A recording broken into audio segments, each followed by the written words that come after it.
I'm Zach Edick, and I'm one of the co-directors of the film Heads Up, Will We Stop Making Sense? I'm Jamie Kovach, and I am one of the co-directors of Heads Up.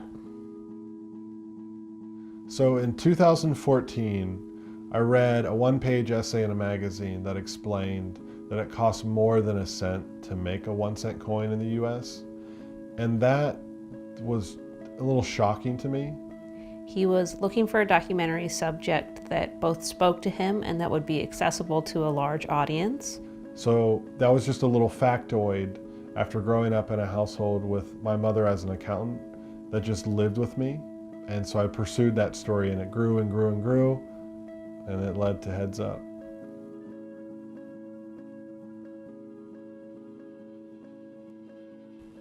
The majority of this film was shot on one long production trip, the summer of 2017.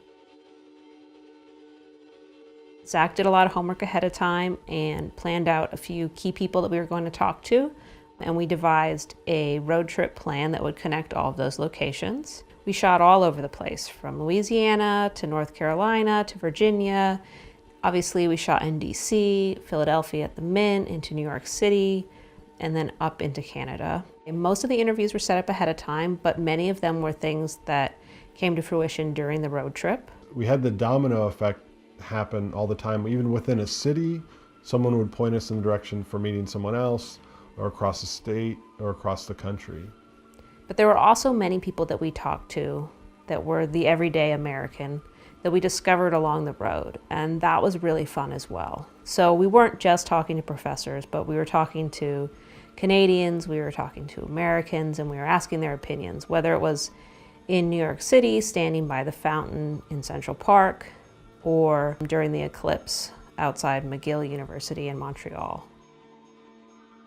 There were a few things for the film that we knew right away what we wanted, and those were working with Pelham for music and working with Laurie Gallardo for our voiceover. Opinions vary widely, from U.S. legislators to economists, business owners, Mint employees, and your average American consumer. Everyone has a different answer.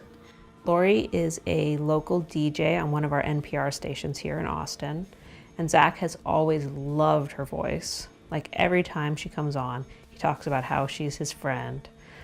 He's so happy to hear her. So glad you could join me. It is I, Laurie Gallardo. I'm glad that you're here too. We made a film that feels like it's a textbook. It's like you're in a classroom, you're in an assembly, and you're learning something. So we wanted a narrator that felt like a cool teacher. They're gonna keep you awake, they're gonna keep you guessing, kind of keep you on your toes. We worked on the voiceover narration with her over 2 days for about 8 hours, and she tried everything. Whether you spend them, save them, count them, collect them, or dump buckets full of them on the counter of your local DMV. For voices and singing and sound effects, and we're just super pleased with how it turned out.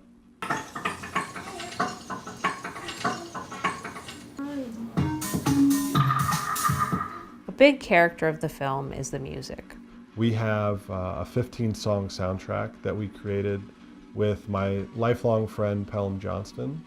So when we first started, we gave him some examples of music he'd made previously that we really liked, as well as some other films that had musical scores that we really enjoyed and thought would be a good fit for something like Heads Up.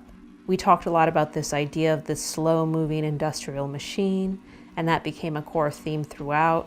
You think about the footage we got inside the Mint, and just all the humming and the buzzing and all the machinery working.